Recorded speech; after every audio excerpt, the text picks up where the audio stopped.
Assalamualaikum warahmatullahi wabarakatuh, teman-teman di grup sharing Akbar KPRT.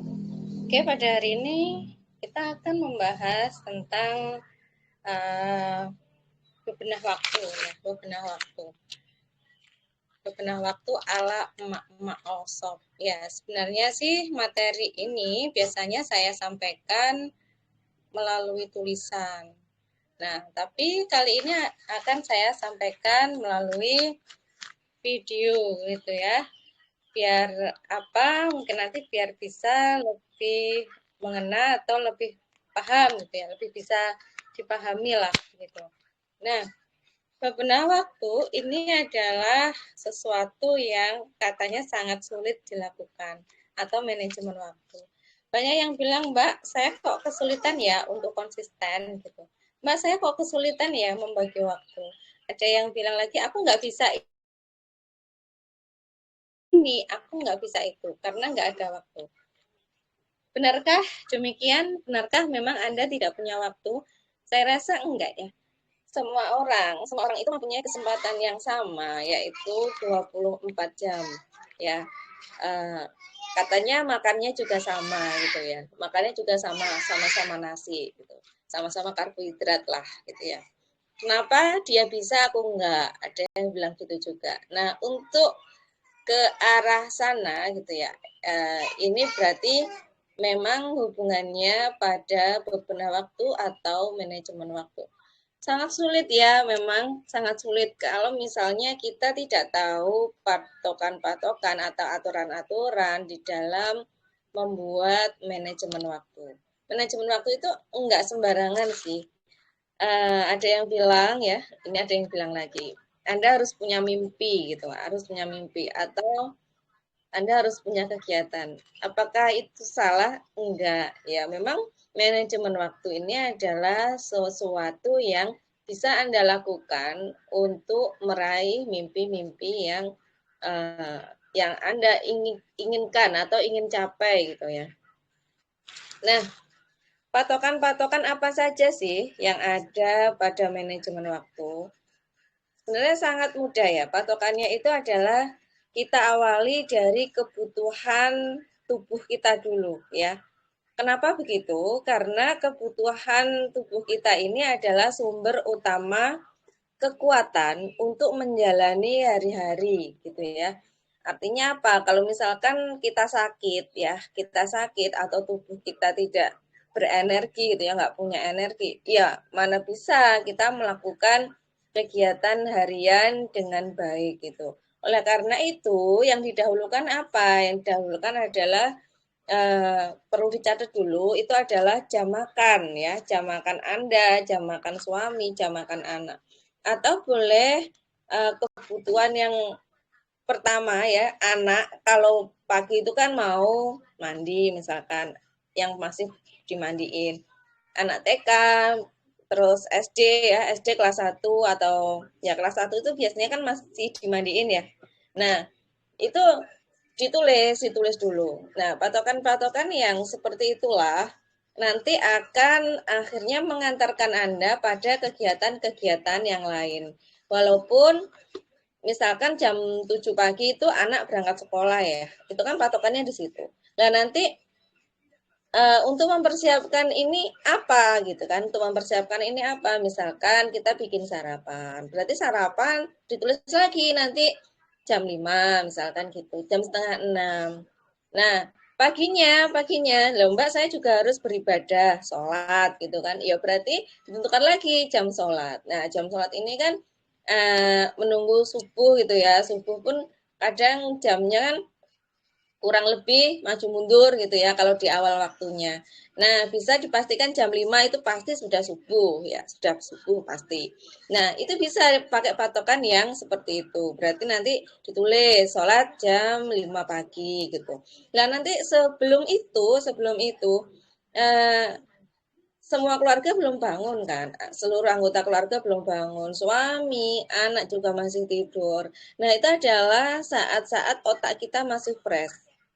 Coba Anda pikirkan pada saat itu apa yang bisa Anda lakukan daripada masih menikmati tidur atau di kasur atau di bawah selimut gitu ya. Coba Anda gunakan waktu-waktu itu untuk produktif ya, untuk produktif. Nah, ini kaitannya dengan emak-emak yang hobinya all shop atau ingin all shop atau ingin melakukan istilahnya pokoknya ingin produktif lah ya. Itu bisa dimulai jam 3, jam setengah 4, meluangkan waktu setengah jam sampai 1 jam untuk eksekusi gitu ya, eksekusi entah itu nyetatus, entah itu ya pokoknya bikin-bikin konten atau yang berhubungan lah ya, yang berhubungan dengan bisnis Anda atau kegiatan yang produktif gitu. Atau entah itu ngedit-ngedit video, ya terserah Anda lah gitu. Kalau orang-orang yang berpenghasilan sampai 100 juta ya dan anaknya banyak, itu biasanya memang memanfaatkan sangat pagi ya, memanfaatkan pagi hari itu untuk sholat, untuk ibadah, kemudian dilanjutkan lagi dengan pegang bisnis ya, pegang HP kayak gitu. Memang kalau saya kelas-kelas yang saya pegang itu biasanya antara setengah 5 sampai jam setengah 6 ya, setengah 5 sampai setengah 6. Maju mundurnya antara itu, nanti jam setengah 5 saya sudah mulai upload gitu ya untuk materinya gitu ya. Nanti masuknya jam 5 karena kan bisa disetting. Kalau pakai tele kan bisa disetting ya waktunya. Nah, itu saya nyeting. Kalau misalnya enggak saya setting ya berarti langsung aja antara jam 5 sampai jam setengah 6 itu saya bisa memberikan materi 2 kelas. Kecuali kalau misalkan untuk yang live seperti ini ya, itu memang nggak bisa. Saya mau meluangkan waktu untuk live itu jam 8 atau setengah 9 ya biasanya sampai nanti setengah 10 itu sudah saatnya saya berhenti. Nah, kurang lebihnya ada di situ. Atau bisa saya mulai jam 9 nanti jam 10 begitu. Nah, ini adalah kenapa sih saya memanfaatkan waktu jam 8 atau jam 9 ini? Ya karena anak sudah berangkat sekolah, kemudian ayahnya juga sudah gitu ya. Nah, tinggal si kecil ini, tinggal si kecil anak saya yang belum sekolah. Nah, itu siasatnya adalah dia memang harus sudah jajan ya. Pertama sudah jajan, sudah sudah mimik susu gitu ya. Memang dia nggak mau nasi ya, nggak nasi. Jadi makannya kentang ataupun roti itu biasanya sudah saya sediakan. Eh, tapi kadang juga nggak mau. Pokoknya saya tawari dulu. Kalau mau ya saya bikinkan. Kalau misalnya enggak, dia jajan gitu ya. Oke, jajan dulu. Jajan sama susu. Susunya itu sudah 1 botol besar. Paling enggak saya berpikir bahwa dia nggak lapar gitu ya. Dia nggak lapar. Nah, kalau seperti ini, dia sedang minta jajan. Karena bangunnya tadi juga telat ya. Bangunnya telat dan sudah mimik susu itu ya, yang kecil-kecil itu 2 botol, berarti kan sudah kenyang paling enggak. Nah, dia sedang ingin mulutnya diisi. Biasanya anak kecil memang begitu. Ya itu perlu gitu. Saya juga nggak apa-apa. Yang penting untuk jajannya ini tidak melebihi batas gitu ya, tidak melebihi batas yang saya sampai 3.000 ya biasanya cuma 3.000. Kenapa sih Mbak kok cuma sedikit ya 2 atau 3.000? Kadang malah kalau dia sendiri gitu ya itu hanya 1.000 cuma 500. Yang penting kayak ngemil gitu loh, ngemil ya biasa kan orang tua anak kan pasti gitu. Itu saya berikan itu enggak apa-apa lah, nanti sudah bisa ditinggal untuk live seperti ini bisa. Nanti setelah itu sekitar jam 10 itu makan yang berat ya, kentang, kemudian dan lain sebagainya. Pokoknya yang berat-berat itu ada di siang hari gitu ya. Nah, kemudian apa lagi?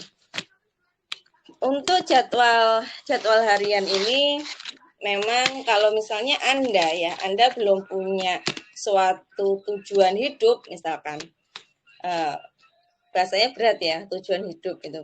Atau yang paling yang ringan aja mimpi gitu ya, mimpi. Kenapa sih kok aku sulit Mbak untuk mencapai mimpi gitu ya. Bahkan aku nggak punya mimpi. Itu kenapa? Ya karena Anda nggak punya waktu gitu. Anda nggak punya waktu untuk itu. Mungkin bisa jadi Anda hanya repot dengan dunia anak, dengan dunia rumah gitu ya. Sehingga kalau ada yang tanya mimpimu apa?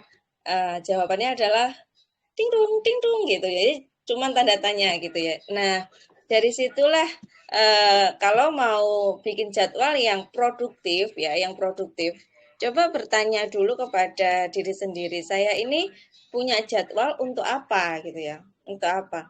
Nah, kalau di kelas bebenah rumah total itu biasanya memang karena rumahnya itu sudah beres ya kan, dan kemudian sudah membaca diagram keseimbangan hidup, nanti mereka akan tahu apa yang harus diprioritaskan. Diagram keseimbangan hidup itu adalah, oh nanti saya beri ya, jadi biar Anda punya gambaran. Diagram keseimbangan hidup itu adalah melihat kepada diri sendiri ya. Sejauh apa sih kualitas pelayanan kita terhadap diri sendiri. Kenapa? Karena kita itu biasanya perhatian sama orang lain, ke anak, ke rumah, ke suami, tapi mengabaikan diri sendiri. Nah, itu yang bisa bikin orang stres, bikin orang apa ya, insecure gitu ya, insecure atau katakanlah kurang healing gitu ya, kurang healing kalau kata orang. Nah, cara untuk healing terbaik memang kita itu melihat diri sendiri atau jangan terlalu terpancang ke orang lain. Berarti ya memang harus menilai itu tadi ya, menilai memakai diagram keseimbangan hidup. Nah, dari situ nanti Anda menemukan aspek yang perlu diperbaiki ya, aspek yang perlu diperbaiki. Nah, aspek yang perlu diperbaiki inilah nanti yang diprioritaskan di dalam jadwal harian. Bisa jadwal harian, bulanan gitu ya, atau bahkan tahunan untuk yang aspek rekreasional itu kan ada. Misalkan seperti anak itu kan ada jadwal rekreasi gitu kan ya. Nah, itu bisa juga kita manfaatkan untuk kita gitu, untuk kita wah kesempatan nih kita bisa rekreasi bersama anak misalkan gitu ya. Nah, jadi untuk jenengan yang kebingungan ya, apa sih Mbak yang harus saya prioritaskan selain keluarga? Nah, itu adalah tujuan hidup atau apapun yang ingin Anda capai gitu ya, mimpi-mimpi yang harus dicapai. Untuk jenengan kembali lagi yang ingin meraih mimpi atau masih mencari gitu ya, mencari saya ini mimpinya apa sih kok setiap kali ditanya saya nggak bisa jawab. Silakan membuka rumahnya atau mendeklatring atau operasi gitu ya, itu dibereskan secara total ya. Kalau nggak bisa beres secara total dengan mandiri, bisa ikut kelas bebenah rumah total. Nanti di sana Anda akan menemukan banyak sekali kelebihan-kelebihan diri dan mimpi-mimpi yang dulunya mungkin ingin jadi dokter, kemudian ingin paling enggak ya pengen punya suatu usaha apa uh, handcraft gitu ya, itu kan dulunya pengen terus ditumpu aja sampai sekarang nggak dieksekusi karena memang nggak punya waktunya karena apa, karena urusan rumah, urusan anak gitu. Nah, oleh karena itu ketika Anda sudah me, apa istilahnya menyortir ya, pokoknya menyortir semua barang yang memang enggak diperlukan dibuang gitu ya, itu akan memangkas waktu beberes kita ya, sehingga nanti waktu yang misalnya nih beberes atau urusan rumah itu sampai 1-2 jam ya, 1 sampai 2 jam itu cukup 1 jam aja maksimal gitu ya, itu sudah maksimal 1 jam. Lah berarti apa, yang 1 jam ini bisa untuk Anda melakukan pekerjaan untuk melakukan atau eksekusi barang-barang yang tadinya nggak sempat dieksekusi gitu. Nah, disinilah nanti Anda akan menemukan lagi gitu ya kelebihan-kelebihan Anda. Oh ternyata aku tuh bisa gitu ya. Ternyata aku bisa untuk ini, aku bisa untuk itu, bisa ini, bisa itu gitu. Ya, memang orang itu kalau pengen sukses ya, ingin produktif, itu pun harus pilihannya dua, dengan uang atau dengan waktu. Artinya itu bisa dicapai dengan uang. Maksudnya gimana? Ya Anda bayar aja orang gitu ya untuk memberes rumah, untuk ngurusi anak misalkan. Nah terus waktunya untuk apa? Sebagai gantinya Anda pegang apa yang Anda inginkan itu tadi. bikin craft, kemudian hobi, dan lain sebagainya. Kalau itu tadi uang, sekarang waktu, berarti kan Anda harus turun tangan sendiri kan? Berarti harus meluangkan atau paling enggak semua kegiatan yang awalnya dilakukan di waktu itu tergantikan dengan waktu yang produktif. Gitu ya, teman-teman. Jadi diingat-ingat lagi bahwa patokannya adalah pertama kegiatan yang paling uh, urgent gitu ya, yang paling penting banget. Ya seperti makan. Pokoknya jam patokan itu makan aja. Makan, kemudian berangkat kerja, pulang kerja atau pulang sekolahnya anak, kemudian oh ya, untuk pekerjaan-pekerjaan yang sekiranya berat ya, itu lakukan di sore hari ya, sore sampai malam hari. Atau kalau misalkan jenengan kerja ya, itu bisa dijadikan dua. Misalkan nyuci baju nih, misalkan nyuci baju itu pagi silakan direndam ya, direndam. Kemudian malam itu tinggal ngucek sama bilas.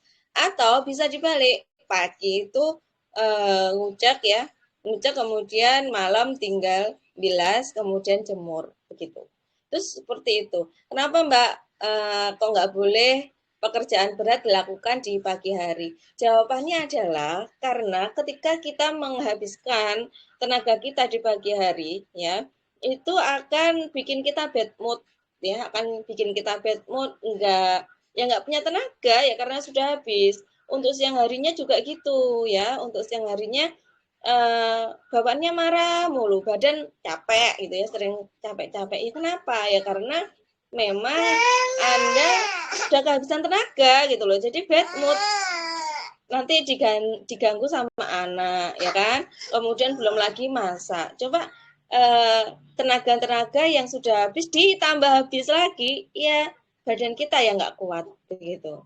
Nah, untuk mensiasati ya, untuk mensiasati biar mungkin nggak capek-capek gitu ya, yaitu tadi lakukan yang berat itu di sore hari ya, seperti misalkan nyuci gitu, kemudian persiapan persiapan masak untuk esok hari itu lakukan pada malam hari. Nah, selanjutnya ada yang ingin saya sampaikan adalah antara perpindahan jadwal satu ke jadwal lain itu berikan waktu atau jeda 10 menit ya, 10 sampai 15 5 atau 10 menit aja lah itu untuk healing atau untuk istirahat lah, pokoknya untuk istirahat sebentar gitu ya. Nah itu gunanya kita mengumpulkan tenaga lagi. Biar apa sih? Untuk biar kita enggak marah-marah dan kewarasan kita terjaga, gitu ya teman-teman.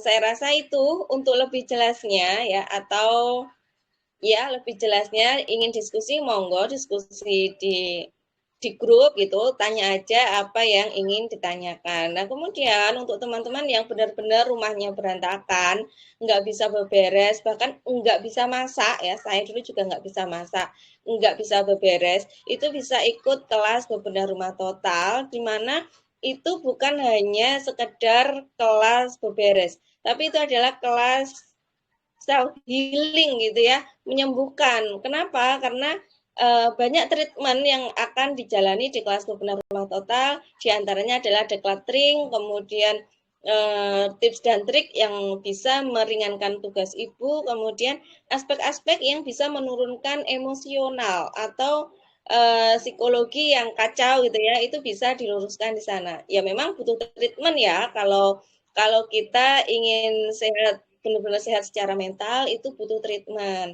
Kalau misalkan di rumah sendiri hanya mendecluttering ya, ya saya rasa susah kalau misalnya untuk sembuh sampai 100%. Nah, kalau yang mau sembuh 100% ya berarti memang harus ikut kelas karena ada treatment-treatment khusus gitu ya yang yang harus dilakukan biar kembali sehat gitu ya, jiwa kita kembali sehat, nggak akan ada lagi marah-marah, kemudian yang paling menyenangkan, rumah Anda pun akan beres gitu ya, beres seumur hidup. Ya saya memang bilangnya selalu gitu, beres seumur hidup ya, karena memang sudah nggak ada lagi yang berantakan terlalu apa ya, terlalu parah itu nggak ada lagi, nggak akan pernah kembali berantakan, pokoknya gitu. Baiklah